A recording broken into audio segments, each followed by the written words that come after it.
At the age of 26, I made the first real adult decision of my life. I gave away the $500,000 trust fund that my parents had set up for me. If I'd held on to the wealth and kept it invested, I'd have over $7 million today, according to a journalist who later interviewed me. I also got help from 3 friends who met regularly to discuss what to do with our wealth. We interviewed over 25 people who had given away substantial assets, resulting in a book, We Gave Away a Fortune, Stories of People who have devoted themselves and their wealth to peace, justice, and the environment. One member of our group, Adora Frazier, shared my conviction to give away all our assets. We decided to take the leap on the same day. On the day I went to the National Bank of Detroit and signed the paperwork to transfer my assets, Adora did the same thing in Portsmouth, New Hampshire. We called each other from payphones to share the news. I felt buoyant and unshackled. Instead of being cramped up by the ambivalence of holding money I didn't earn, I shared it effectively to boost economic fairness. I would make my own way.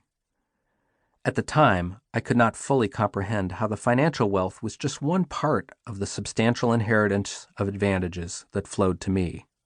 I gave away the money, but a lot of the privilege was hardwired.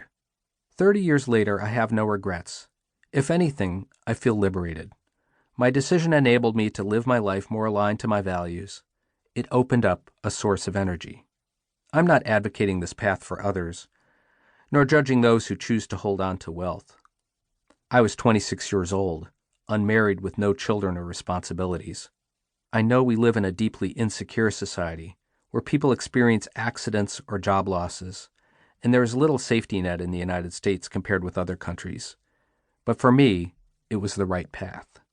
Being stuck in a role where wealth automatically flowed to me, thanks to the rigged rules of the current system, undermined my personal and spiritual sense of well-being.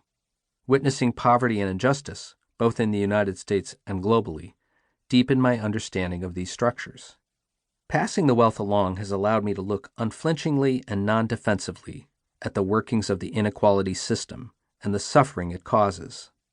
I don't hate the 1%, but I deeply hate the ways extreme inequality wounds people's lives, fuels racial divisions, rips our communities apart, and destroys our ecological home. To change this situation, we need a movement led by those hurt and excluded by the system. But we also need the beneficiaries of the rigged game, those of us in the top 1%, to play our part.